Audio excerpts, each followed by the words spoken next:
오늘은요, 이 야고보 사도께서 정말 이 경건한 분이라는 사실을 또 알게 되는데, 형제를 비판하지 말라 이런 말씀을 계세요. 근데 이제 여기 말이 비판이지 비방하거나 뭐 판단하지 말라 그러지, 이 원뜻 그리고 그 본래 이분이 쓰고 싶었던 말은요, 재판하지 말라 그런 뜻이에요. 재판하지 말라. 여러분, 보통 우리가 사람 볼 때 이렇게 판단하잖아요. 저분 성격이 어떻구나, 저분은 뭐 기질이 어떻겠다, 이게 판단하는 건 자연스러운 거예요. 근데 여기서 말하는 비방하지 말아라, 판단하지 말라 하는 것은 재판을 열어서 단죄하듯이 정죄하지 말아라 그런 뜻이에요. 여러분, 오해 없으셔야 돼요. 세상에 우리가 사람 보고 판단하면 어떻게 해요? 판단할 수밖에 없잖아요. 이건 자연스러운 그 생각의 흐름인데 여기서 말하는 것은 아예 정죄하지 말아라 그런 뜻이에요. 저기 이제 신학교 다닐 때 박윤선 목사님 그때 살아계셨는데, 그분이 수업 시간에 수업 내용보다도 우리가 이제 수업과 관련된 어떤 질문을 하면 거기에 대한 답변을 해주셨는데, 그런 것들이 머리에 오랫동안 남아 있어요. 그 중에 하나가 뭐냐면, 예수 잘 믿다가 배교한 사람이 있다, 교회를 떠난 사람이 있다. 그 사람이 그러면 그냥 죽었어요. 교회 돌아오지 않고. 그러면 구원 받았는지 못 받았는지 어떻게 알 수 있습니까? 라고 누가 질문했어요. 그랬더니 이분이 가만히 생각하시더니 그건 우리가 함부로 속단하면 안 됩니다. 우린 인간이기 때문에 그분이 마지막에 돌아가신 순간에 아무도 들을 수 없는 소리로 하나님 앞에 속으로라도 회개하고 죽었을지 누가 아느냐 그거예요. 그렇잖아요. 그러니까 우리는 판단할 수 없다는 거예요. 그래서 우리가 수업 시간에 그분의 답변을 들으면서 맞다. 그러니까 그 말씀이 제가 오늘 이 설교 본문을 준비할 때 떠오르더군요. 그러니까 우리는 쉽게 판단할 뿐만 아니라 판단을 넘어서서 완전히 단죄하고 또 단정하고 재판하고 선고까지 하잖아요. 어떤 사람에 대해서. 그걸 하지 말라 그런 뜻이에요. 여러분, 보통 우리가 판단하는 사람들은요, 우리 가까운 데 있는 사람들이에요. 우리랑 관계가 밀접한 사람들입니다. 멀리 있는 사람들은 판단하지 않아요. 그리고 나와 관계가 있는 일과 그 사람들을 우리가 판단하고 비판하고 막 그러죠. 여러분, 지난주에 뉴스 들으셨어요? 이란의 유명한 핵 물리학자 과학자가 죽었어요. 근데 그 사람은요, 사고로 죽었어요. 자동차로. 근데 이게 보통 사고가 아니라 이스라엘의 모사드나 미국의 어느 기관이 개입한 걸로 이란 측에서는 생각해요. 그래갖고 민중들이요, 막 지금 뭐 반미 대회도 막 시위도 하고 그래요. 성주기 불태우고 막 그러거든요. 여러분, 그래 관심 있어요, 없어요? 전혀 관심 없잖아요. 나하고 아무 관계 없어요. 우리나라하고 아무 관계 없고 이해관계가 없는 거예요. 근데 이란 사람들은 지금 흥분해갖고요, 이스라엘 욕하고 뭐 미국 욕하고 난리도 아니에요, 지금. 왜요? 비판하고 판단하는 것은 나와 밀접한 관계에 있는 사람과 관계에 있는 조직이나 이런 거를 하는 것이, 관계없는 건 관심도 없어요. 그러니까 사도 야고보께서 사람을 형제라 그래서 형제를 비판하지 말아라 그래서 형제. 이건 나랑 가까운 그런 관계에 있는 사람들이란 뜻입니다. 그러니까 가까우면 가까울수록 너무 잘 알아요, 우리가 지내다 보면. 그러니까 더 쉽게 판단하고 비판하고 뭐 정죄하고 그러거든요. 그러면 안 된다는 거예요. 그러니까 지난주에 제가 하나님의 벗이 되자고 말씀드렸잖아요. 사도 야고보가 개인적으로 목표로 삼았던 것은 하나님의 벗이 되는 것이었던 것 같다. 하나님의 벗의 특징은 뭡니까? 하나님과 동행하는 삶을 살잖아요. 근데 여러분 조심해야 될 건 뭐냐면, 하나님과 동행하는 삶을 살다 보면 잘못하면 교만해집니다. 저는 어려서부터 이제 신앙생활 하면서 뭐 기도원에 이제 많이 다녀보고 그랬잖아요. 기도원에 다니다 보면 하나님과 막 직접 교통한 사람들 되게 많아요. 스스로가 그렇다고 얘기해요. 사실인지 아닌지 모르지만. 근데 그런 사람들의 특징이요, 교만해요. 이거 공통점이에요. 제가 몇 번 말씀드렸습니다만은 중세시대 때 겸손의 7단계라는 훈련 프로그램이 있었다 그러잖아요. 그 훈련 프로그램이 7단계인데 7단계를 다 거치면 굉장히 교만해진대요. 그러니까 나는 겸손의 7단계를 거친 사람이야 이래서. 그러니까 여러분 우리나라에도 보통 이제 그 무당 있잖아요. 용한 점쟁이나 무당들은 소위 신접한 사람들이잖아요. 그러니까 이제 무당도 이제 내림무당이 있고 이제 세속무가 있거든요. 그러니까 세습무가 있고 내림무가 있어요. 근데 이게 이제 그 세습무는요, 시어머니에서 며느리로 내려갑니다. 딸에게 안 가요. 예, 그러니까 그런 집에 시집 가면 그냥 무당 되는 거예요. 네, 딸에게 가지 않아요. 그게 세습무예요. 근데 내림 무당은 이제 신이 내린 거죠. 근데 이제 그 파워 쪽에서는 세습무가 더 세다 그러더군요. 근데 어쨌든 점쟁이들도 신점 치는 사람이 있거든요. 신점 치는 사람이 그 용할 때는요, 막 신이 내렸을 때잖아요. 이 사람들 그 보면요, 굉장히 교만해요. 여러분 가보셨어요? 저는 한 번도 안 가봤지만 가보면 막 반말한다며요. 뭐 그냥 왜? 나는 신하고 통한 사람이니까 이게 전부 아래 것들이잖아요. 근데 그게 기독교 안에도 있단 말입니다. 정말 조심해야 돼요, 여러분. 그러니까 여러분들에게 하나님이 은혜를 많이 주시면 주셨을수록 여러분들 교만해질 가능성이 있는 사람들이라는 거 잊지 마셔야 돼요. 자기도 모르게 그렇게 되는 거예요. 교만이 참 무서워요. 그런데 그럼 교만이 왜 문제냐? 교만하기 때문에 남을 판단하는 거거든요. 여러분 공부 잘하는 사람이 공부 못하는 애들 우습게 보잖아요. 저는 한 번도 남을 공부 못하는 애 우습게 해본 적이 없어요. 제가 공부를 못했기 때문에. 진짜 우리 때는 저기 고등학교 때 말이죠. 우열반이 있었어요. 진짜 나쁜 명칭이잖아요. 우열반, 우등생반, 열등생반, 우열반. 저는 항상 열반이 있었다고요. 그러니까 이 교만하다고 하는 것은 자기가 스스로 높아졌기 때문에 남을 자꾸 무시하게 되는 거예요. 근데 여러분 이게 사실은 도토리 키재기예요. 제가 중고등학교 때까지 공부 못했지만 대학 가서 공부 잘했거든요. 해보니까 별거 아니더라고요, 공부라는 게. 그러니까 제가 공부를 계속 해갖고 보니까 나중에 공부 별거 아니다. 선생님 하는 얘기 잘 듣고 시험 문제 내면은 저분이 왜 냈나 거기다 맞춰 쓰면 돼. 내가 생각하고 틀려도. 그래 점수가 나오는 거야. 그런 사람이 범생이에요. 크리에이티브 하지 않은 거예요. 크리에이티브한 사람은 그 말 내가 이렇게 쓰면 점수 안 나올 거 알아도 쓰는 사람이 내 생각 쓰는 게 크리에이티브한 사람이에요. 범생이들은 에이 내 생각 달라도 맞춰줘야지 쓰는 사람이 범생이고 점수 잘 맞고 그런 거예요. 제가 해보니까 그렇더라고요. 그러니까 이게 판단한다고 하는 것은요, 교만하기 때문에 판단하는 거예요. 자, 그러면 우리가 남을 정죄하지 않고 그러면은 어떻게 하면은 우리가 비판하는 데서 남을 판단하고 정죄하는 데서 벗어날 수 있을까? 판단하지 말아야지. 판단하지 말아야지. 힘들죠, 그렇죠? 얼마나 힘들어 안 하기가. 그러니까 성경 마찬가지예요. 아무것도 염려하지 말라 그러잖아요. 그러면 염려하지 말아야지. 염려하지 말아야지. 염려하지 말아야지. 나 염려하면 안 돼. 염려하면 안 돼. 그게 염려가 되는 거야. 내가 자꾸 염려하는 내가 염려가 되는 거야. 근데 성경이 뭐라 그래요? 염려하지 말라. 그 대신에 기도하라 그러잖아요. 그러니까 염려하고 기도는요 묶여 있는 거예요. 염려는 여러분 잘 아시다시피 나 혼자 걱정하는 게 염려라면 기도는 하나님 앞에 나가서 하나님 앞에서 염려하는 게 기도란 말이죠. 그러니까 염려를 안 할 수 있는 거예요. 마찬가지로 비판을 안 하려면 나 비판하지 말아야지. 남을 정죄하지 말아야지. 내가 생각도 말아야지. 그럼 멍청이 되거든요. 그러면 어떻게 되느냐? 비판하지 않고 용납하면 되는 거예요. 용납. 여러분 이 용납이라고 하는 거 정말 굉장히 중요한 덕목입니다. 자, 여러분 한번 여러분 자신 좀 생각해 보세요. 오늘 여러분 자신 돌아보는 날이 되면 참 좋겠어요. 사도 야고보 자체가 이분 자신이 굉장히 경건 생활을 추구한 분인데 경건 생활을 추구하는 사람이 늘 지향해야 될 방향성은요 자기 내면의 세계예요. 자꾸 다른 사람 보고 비판하는 게 아니라 정말 경건 생활하고 진리를 찾는 사람들은 자기 내면의 세계를 들여다보는 사람이지 남의 속 들여다보고 비판하는 사람은 아니거든요.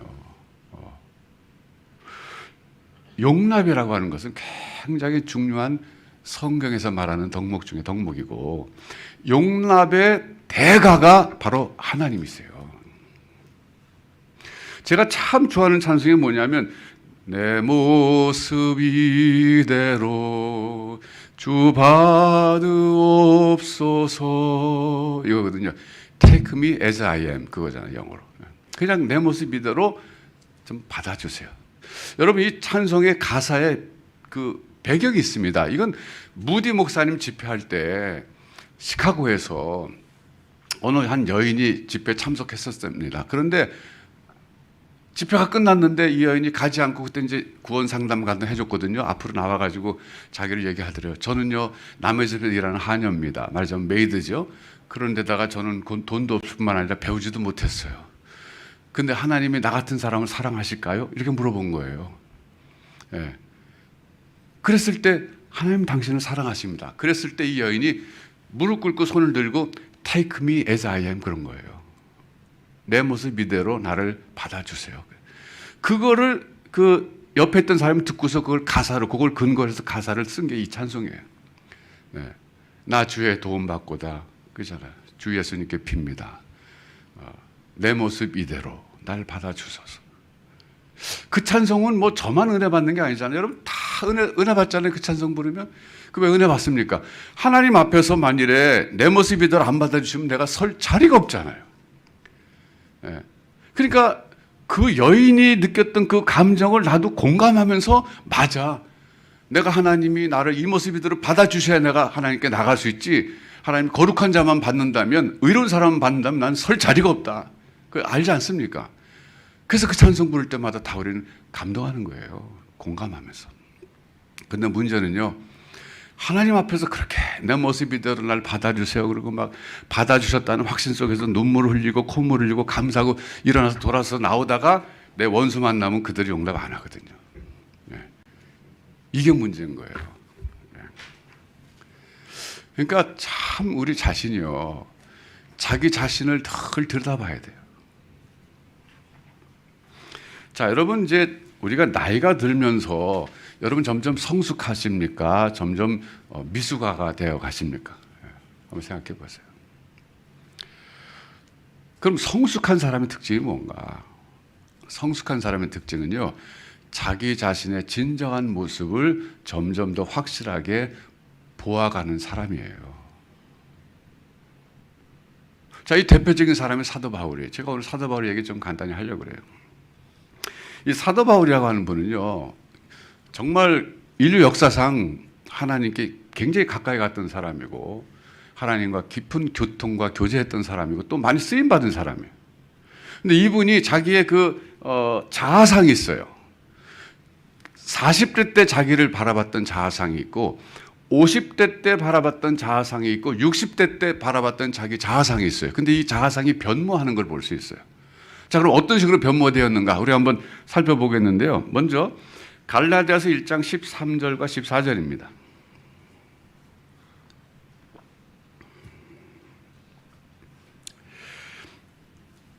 이렇게 말씀하고 계세요. 내가 이전에 나왔죠?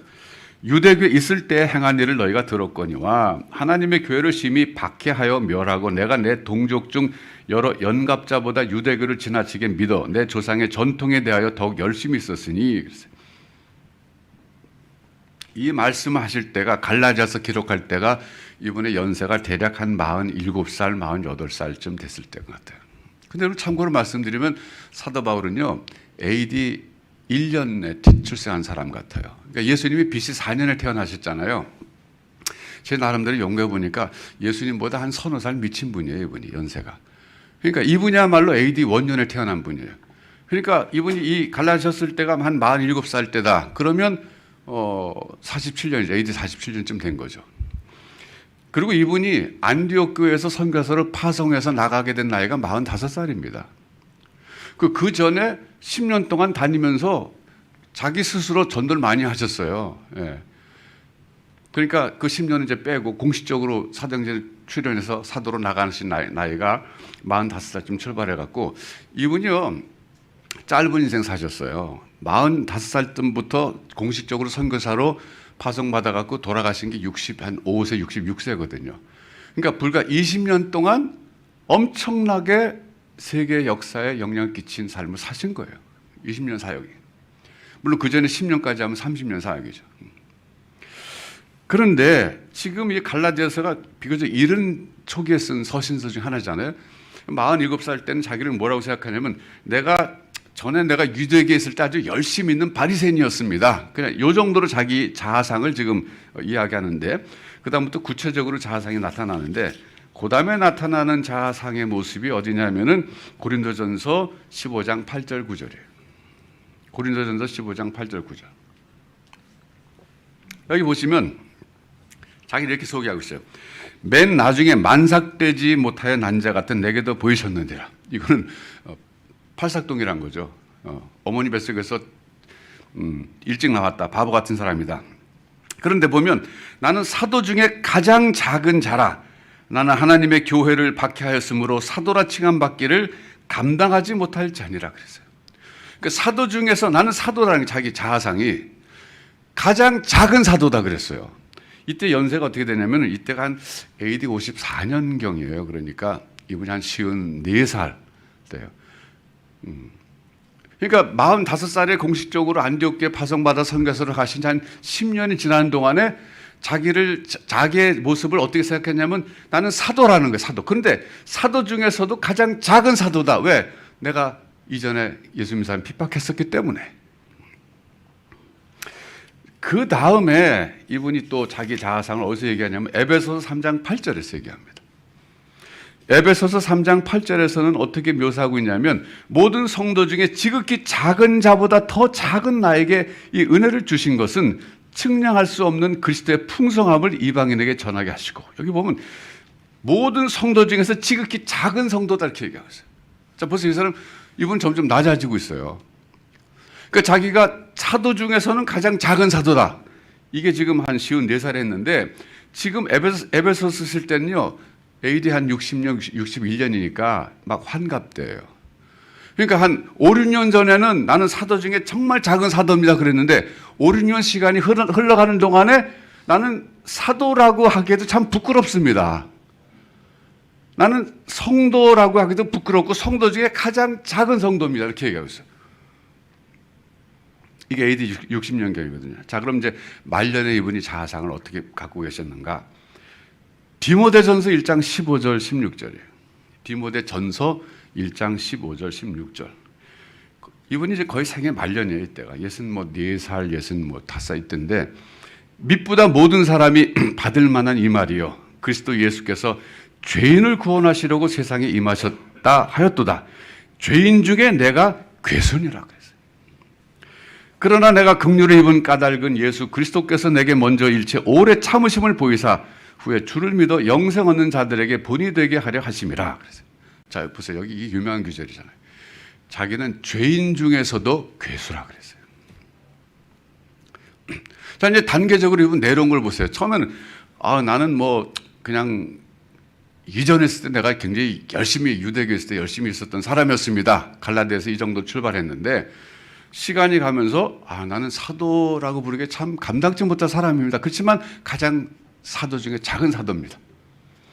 한 5, 6년 지나갔어요. 그때는 나는 사도라기보다는 성도 중에 지극히 작은 성도입니다. 그랬어요. 그리고 다시 5년쯤 지나갔을 때는 뭐라 그래? 내가 죄인 중에서 괴수입니다. 그랬어요. 오늘은 여러분 이 사도 바울의 자아상을 한번 깊이 생각해 보시고 앞으로 묵상 좀 해보시면 좋을 것 같아요. 여러분의 자아상은 어떠세요? 20대 때 여러분 뭐라고 생각하셨고 30대 때 뭐라고 보셨고 40대 때 뭐라고 보셨고 50대, 60대는 여기 지금 김지웅 집사님하고 소미정 교사님 저밖에 안 계세요. 정장로님 60 넘으셨어요? 아니. 우리 전장로님 계시고. 그러니까 우리도요 자기 자신의 모습을 한번 들여다볼 필요가 있는 거예요. 자, 그럼 여기서 제가 질문 드릴게요. 사도 바울께서 마지막에 나는 죄인 중에 괴수입니다. 이건 정말 굉장히 겸손한 말씀인데 이게 립 서비스일까요? 그냥 말로 그냥 겸손한 척하는 걸까요? 어떻게 생각하세요? 저는 진심으로 말하셨다고 생각해요. 여러분도 아마 그렇게 생각하실 거예요. 자, 또 하나 질문 뭐냐면 그럼 이분이 40대 때는 그래도 47살 때 내가 뭐 열심히는 그냥 바리새파 사람이었습니다. 그랬다가 나이가 좀 들어서 뭐 나는 사도 중에 가장 작은 사도입니다. 뭐 그랬다가 한 50대 중반에 60대 초반에는 나는 성도 중에 가장 작은 성도입니다. 그랬다 60대 중반에 다시 나는 죄인 중에 교수입니다. 그랬는데 이분이 시간이 갈수록 점점 나빠졌다는 뜻이에요. 시간이 갈수록 점점 사람이 나빠졌다는 뜻입니까? 아니잖아요. 그게 아니고 처음부터 죄인 중에 괴수였는데 죄인 중에 괴수인 것을 깨닫는 것 시간이 걸렸다는 거예요. 그러니까 자기가 죄인 중에 괴수라고 미처 생각을 못했을 뿐이에요. 50대 중반에는. 60대 초반에 생각 못했던 거예요. 그때까지만 해도 나는 사도 중에 가장 작은 사도야. 이 말하면 됐지 뭐. 내가 가장 작은 사도니까 나 겸손해. 나 성도 중에 가장 적은 성도야. 아이 그래 나 이 정도 괜찮아. 근데 자기의 진짜 참모습을 시간이 가면서 들어보니까 내가 죄인 중에 괴수구나. 이건 진심으로 자기의 진면목을 보고 나서 하신 말씀이에요. 그냥 입술 발린 말이 아닙니다. 저는 사도 바울이 하나님 앞에서는 의인이 없다라고 말씀하신 것이 자기 개인의 내면을 들여다보고 한 것이 아닐까 싶어요. 그리고 누구도 하나님 앞에서 자기 의로는 율법을 지킴으로는 구원을 받을 수 없다고 깨달은 것이 이것이 그냥 성경 구약 말씀 연구해서 깨달은 게 아니라 자기 삶 속에서 자기 인격 속에서 자기 속에서 깨닫고 하신 말씀이라고 저는 믿어요. 그러니까 그리스도 외에는 누구도 구원자가 없다. 자기 스스로 구원할 수 있는 사람은 없다라고 깨닫고 복음을 이렇게 열정적으로 전할 수 있었던 근거가 자기 자신이 그런 죄인이라는 걸 깨달았기 때문이라고 저는 믿습니다.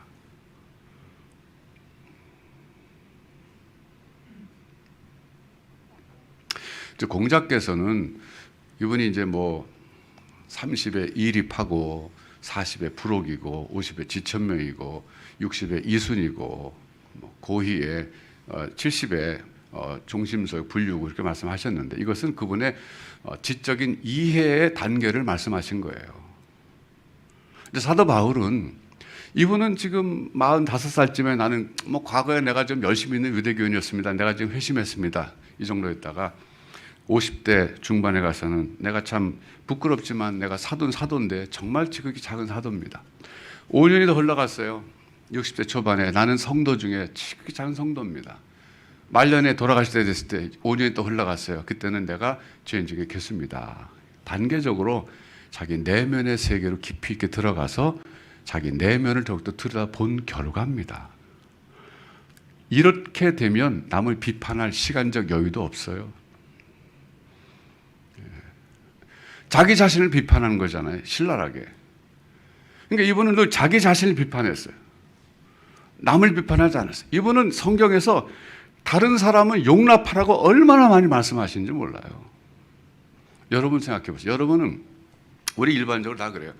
자기 자신에 대해서는 관대하고 타인에 대해서는 엄격합니다. 그래서 자기 자신은 얼마나 이해들을 잘 하시는지 몰라요, 여러분들이. 남은 엄격하게 기준 갖고 잣대를 들이밀고 판단하잖아요. 근데 사도 바울은 그럴 시간이 없었어요. 자기 내면의 세계를 들여다보면서 자기를 비판하다 보니까 자기를 정죄하다 보니까 다른 사람 비판할 여유가 없었던 거예요.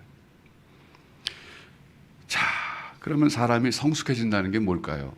성경에서 말하는 성숙해진다는 것은요, 오늘 사도 바울의 자화상 속에 나타나듯이 시간이 가면 갈수록 자기의 참모습을 보고 자기를 전혀 신뢰하지 않고 자기 속에 아무 의의가 없다는 걸 깨닫고 오직 그리스도의 의만을 사모하는 사람이고 그리스도만을 의지하는 사람이고 그렇기 때문에 하나님 앞에서 늘 엎드려져 있는 사람이고 그렇기 때문에 다른 사람을 비판할 시간도 없는 사람이고 그렇지만 하나님이 주시는 마음의 평안이 넘친 사람이에요. 사도 바울이 그랬잖아요. 난 항상 근심하는 자 같으나 난 항상 기뻐한다 그랬잖아요. 이 역설이잖아요. 이 모순 아닙니까? 그 사람들이 볼 때 사도 바울은 늘 근심하는 것 같아요. 왜 근심합니까? 두 가지 때문에 근심했어요, 사도 바울은. 하나는 교회가 어려움을 겪을 때, 자기가 설립한 교회가 무너지려고 할 때 근심하는 것 같았고요. 또 하나는 자기 내면의 세계를 들여다볼 때 자기가 너무 죄성이 강하기 때문에 그걸 보고 근심했어요. 이 특징은요, 재물을 잃었기 때문에, 자기가 얻지 못했기 때문에, 남이 자기를 속상하게 했기 때문에 그런 정도가 아닙니다. 근심의 차원이 다른 거예요. 그러니까 항상 근심하는 것 같지만 나는 사실 항상 기뻐합니다. 그리스도 안에서. 그런 거예요. 자, 여러분, 오늘은요, 여러분이 나 자신을 좀 관찰해 보자 결심하시고 세상으로 가시면 좋겠어요. 다른 사람 비판할 시간이 없어야 돼요.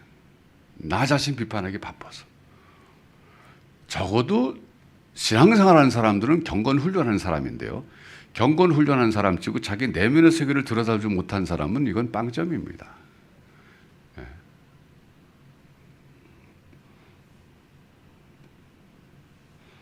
내 속에 있는 죄성을 보고 사도 바울이 나는 죄인 중에 있겠습니다. 말년에 그런 말씀하셨어요. 말년에. 그러고 나서 이분이 절망했냐? 그렇지 않다는 거예요. 그렇기 때문에 더욱더 그리스도를 의지하거든요. 그러니까 더 강한 신앙인이 되는 거죠. 이게 역설입니다. 이 패러독스예요. 그래서 여러분, 오늘 사도 바울이, 사도 야고보께서 형제를 비판하지 말라 그랬어요. 이 형제는 가까운 사람들이에요. 너무 잘한다고 생각해요, 내가. 그러나 여러분, 잘 모르는 겁니다. 그 사람은 내가 늘 보니까 그러는데, 제가 또 말씀드리지만, 여러분, 저는 평생 제 진짜 얼굴을 한 번도 보지 못하고 살다 죽는 사람이에요. 맨날 거울을 통해서 보고 사진 통해서 보지. 여러분 제 얼굴 언제나 보잖아요. 제 뒷모습 난 죽었다 깨도 못 봐요. 난 한 번도 못 봐요. 이게 인간이에요. 뭘 말해요? 자기 자신을 못 본다는 거예요. 바보같이. 남은 너무 잘 봐요. 아니, 저 사람 저런 흠이 있고 저 사람 저렇고는 자기는 못 봐. 예. 참 이게 웃으면서도 반성해야 될 일입니다. 예. 그래서 여러분, 오늘 형제를 비판하지 말라. 예. 비판하려면 나 자신을 비판하자. 사도 바울처럼 내면의 세계로 들어가셔서 여러분 참모습을 보실 때 그게 하나님을 볼 수 있는 길이에요. 예. 자기 자신의 진짜 모습을 본 사람이 하나님을 볼 수 있어요. 그 사람이 그리스도를 의지할 수밖에 없기 때문에 그렇습니다. 예. 이런 깊은 영적인 세계로 여러분들이 과감하게 들어가셔서 그런 사람에게 주신 진정한 평화가 있어요. 예. 그 평화를 누리시기를 주님의 이름으로 축원합니다. 기도하겠습니다.